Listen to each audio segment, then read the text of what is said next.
एक पैकेज बनाया था, वो पैकेज सब आर्टिस्टों में तकसीम किया और करते रहे लॉकडाउन में। मुझे भी आया पैकेज राशन का, और अपना दीदार साहबा ने भी मुझे लॉकडाउन में 5,000 भेजे थे। जिन्होंने मुझे दिया मैं उनकी एहसान मंद और शुक्रगुजार हूँ, लेकिन इससे वक्त नहीं गुजरता। तो आपने फिर अब ये टिक्के कबाब लगा। बिस्मिल्लाहिर्रहमानिर्रहीम, अस्सलामुअलैकुम व्यूवर्स, कैसे हैं आप सब लोग? उम्मीद है कि सब इंशाल्लाह ठीक होंगे।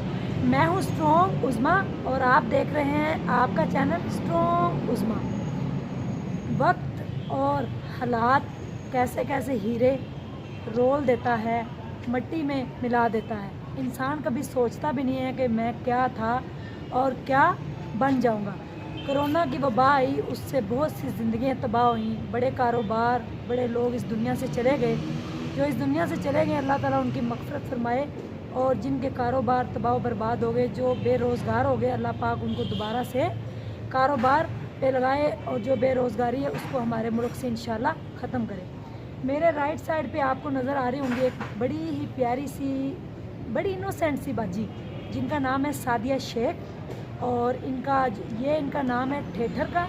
इनको 25 साल हो गए ये थिएटर में काम कर रही थी और 7 ड्रामों में भी काम करती थी। और इनका जो असली नाम है, ओरिजिनल नाम है, वो है सुमेरा शफीक। तो कोरोना की वजह से इनका काम जो था थिएटर का वो बंद हो गया।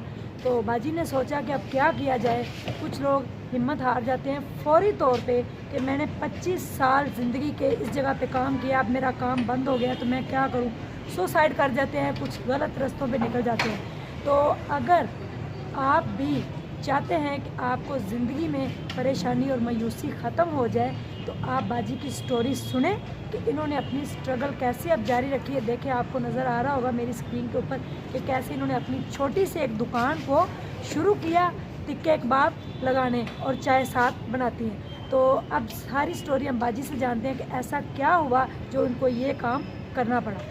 यानी कि 25 साल स्ट्रगल की और 25 साल के बाद अब दोबारा स्ट्रगल पे जी। अस्सलामुअलैकुम। वालेकुम अस्सलाम। सुमेरा बाजी, मुझे ये बताएं कि आपने ज़िंदगी के 25 साल थिएटर के अंदर गुजार दिए, काम आपने किया, और 25 साल ज़िंदगी का एक हिस्सा गुजर जाता है, फिर इंसान दूसरे पड़ाव में चला जाता है। तो 25 सालों में आपने इतने पैसे जमा ही नहीं किए कि बाकी जो ज़िंदगी है वो आप सुकून से गुजार सकें, जबकि आपने शादी भी नहीं की। तो ऐसा क्या हुआ कि आपको दोबारा फिर स्ट्रगलिंग करनी पड़ी अपनी लाइफ के अंदर? देखिए जी, मुझे ना ड्रामा में काम करने का शौक़ था। अच्छा। शौक़ ऐसा हुआ तो मेरे वाले साहब 94 में फौत हो गए। उससे पहले का मुझे टीन एज में ही शौक़ था मुझे ना। तो मेरे वाले साहब फौत हो गए, फिर मैं थिएटर की तरफ निकल पड़ी। मैं और मेरी वालदा ऐसे ही अलमरा से गुजर रही थी, तो हमें पता भी नहीं था कि ये अलमरा है। तो वहाँ से एक आदमी से पूछा कि अलमरा हमने जाना, तो उसने कहा माँ जी तुसी अलमरा दे कोले खलोते हो, तो मैं भी अलमरा ही जा रहे हैं, अंदर ही जा रहे हैं, तो तुसी चलो मेरे नाल, तुसी किन्नों मिलना? मैं क्या असी फिर 2 जमात साहब ने मिलना, क्योंकि वो मेरे वालिद साहब के ना किसी वक्त में दोस्त भी हुआ करते थे। तो वहाँ गए हैं, तो वहाँ बाहर दरवाजे पे हमें तमन्ना बेगम मिली है, अल्लाह उनको जन्नत नसीब करे। तो उन्होंने मुझे कहा कि बेटा किधर आए हो? मैंने कहा मैंने ड्रामों में काम करना है। तो उन्होंने एक बात कही थी, मुझे वो आज भी याद है। उन्होंने कहा कि बेटा यहाँ सबज़ बाग बहुत दिखाते हैं, हाथ पकड़ने वाला कोई नहीं मिलेगा, तो मेरे बच्चे आप घर चले जाओ। खैर मैं चुप कर गई, क्योंकि उस वक़्त मजबूरी थी, हालात ऐसे हुए थे कि एक टाइम की खाते थे, एक टाइम की नहीं खाते थे। तो वालिद साहब का इंतकाल हो गया हुआ था। सरबराह जो होते हैं घर के वही नहीं रहे, तो फिर तो आपको पता है हालात कैसे एकदम से पलटी मारते हैं। तो खैर हमने फिर ड्रामा देखा वहाँ पे, तो एक ड्रामा लगा हुआ था फदौज जमात साहब का, उन्होंने हमें हॉल में बैठा दिया। उसके बाद भी मेकअप आर्टिस्ट हैं वहाँ हॉल नंबर 2 के मस्ताना साहब थे। उन्होंने मुझे पूछा कि आप बेटा क्या काम करने आए? मैंने कहा हाँ जी। तो फिर उन्होंने मुझे समझ लें कि वो मेरे उस्ताद भी हैं, और मुझे पहला ड्रामा भी उन्होंने ही करवाया। सियालकोट में ड्रामों वाले चौक में मैंने ड्रामा किया, नवाज़ क्लब में पहला ड्रामा मैंने किया। उसके बाद फिर सिलसिला चलता गया चलता गया चलता गया, आके ब्रेक लग गई 25 साल बाद। वो ऐसे लगी कि मैं, बड़े हालात हमारे ख़राब हुए। मैंने ज़िप्पें भी बैगों की लगाई, मैंने बच्चों के कपड़े भी सिए, मैंने रेडीमेड काम भी किया, मैंने गोटा किनारी भी बनाई। मुझे सारे काम अल्हम्दुलिल्लाह आते हैं। और पता नहीं ये इधर मैं किस तरह चली गई, मेरे दिमाग ने पता नहीं क्या सोचा, क्या समझा। और वैसे भी जो अल्लाह की रज़ा हो, जहाँ से रिज़्क मिलना वही मिलता है। तो बाजी आपने 25 साल ज़िंदगी के उधर काम किया, तो आपने शादी क्यों नहीं की? सबसे बढ़िया यानी कि क्वेश्चन ये है, क्वेश्चन मार्क लगता है कि आपने शादी, माशाल्लाह आप यंग थी, खूबसूरत हैं और अभी भी हैं माशाल्लाह, तो आपने शादी क्यों नहीं की? ऑफ़र नहीं किसी ने की या आप, ऐसा क्या होगा? नहीं, ऑफ़र तो बहुत आई हैं अच्छा और डिमांडें उनकी मैं पूरी नहीं कर सकती। अच्छा। शादी की ऑफ़र आई थी, एक दो काफ़ी आई हैं ऑफ़रें, और वो कुछ ऐसी ऑफ़रें आई थी कि कहते थी कि महीना ले लें आप, घर आपको दे देते हैं और गाड़ी दे देते हैं। तो इस तरह के भी लोग इस फील्ड में हैं अच्छा। दुनिया में। तो आप ना बस मेरे काम नहीं करें, आप रहें। मैंने ये चाबी और वो गाड़ी वगैरह जो भी चीज़ें की ऑफ़र आती थी, मैं उनको ठोकर मारती। मैंने कहा मुझे ये नहीं चाहिए। हाँ, शादी करते हो तो मुझे सब कुछ दो, इस तरह मैं नहीं लेंगी। तो मैंने इनकार कर दिया। फिर उसके बाद रिश्ते आए अब पिछले कुछ अरसे में।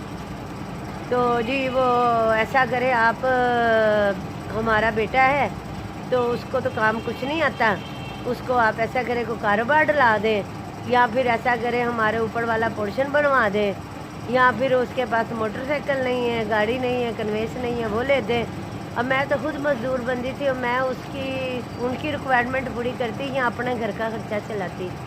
दुनिया बड़ी जालिम है, ये गरीब आदमी को जीने नहीं देती।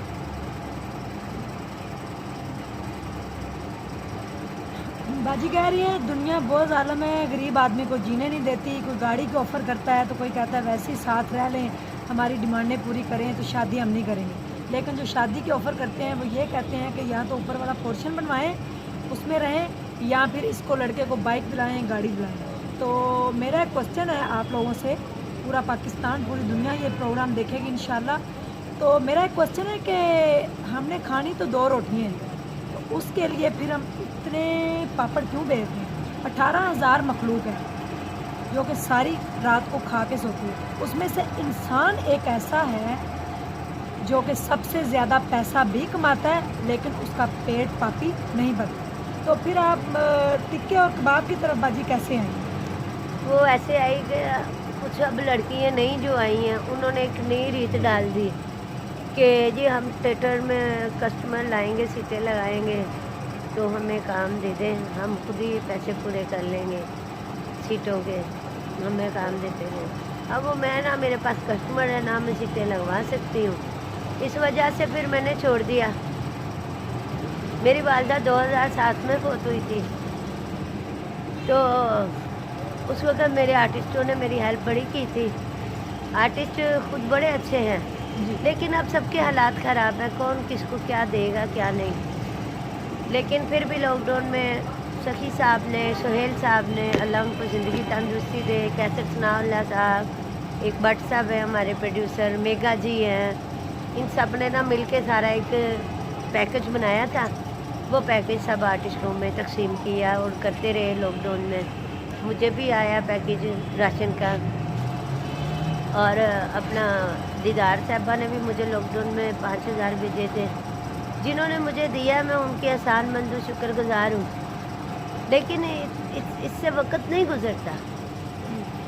तो आपने फिर अब ये टिक्के कबाब लगाती है, तो इसलिए आपकी शॉप जो छोटी सी आप ये देख रहे हैं ये रेंट पे है? हाँ जी, मेरा घर भी रेंट पे है। अच्छा। वो भी, इसका भी 10,000 कराया और दुकान का भी 10,000 कराया, और बिल इतना आ जाता है कि मैं सोच ही नहीं सकती। ये 200 के बल्ब लगाए हुए हैं, उसमें भी 6-6 हज़ार रुपया बिल दे रहे हैं। और हुकूमत भी बड़ी जालिम है, हुकूमत भी हमारी बड़ी जालिम है। वो गरीब आदमी को नहीं देखती कि ये औरत आते हैं, ये कमा रही है, इसके साथ तामुन करें, एहसास करें, लेकिन नहीं, कोई किसी का एहसास नहीं करता, सबको अपनी अपनी पड़ी हुई है।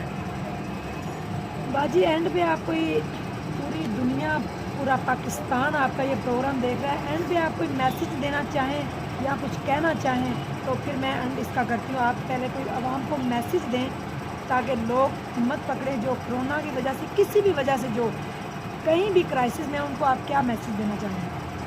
मैसेज तो मैं यही दूंगी कि किसी के आगे हाथ ना फैलाओ। हाथ फैलाओगे तो अगले बड़े बड़े सवाल करेंगे, बहुत कुछ पूछेंगे, कोई किसी रंग का होगा, कोई किस रंग का होगा। आप तो किसी से कह दो ना पैसे चाहिए या ये वो, अब तो सारे बंदे यही कहते हैं जी काम ही नहीं। कारोबार डाला है उसमें किराया पूरा नहीं होता।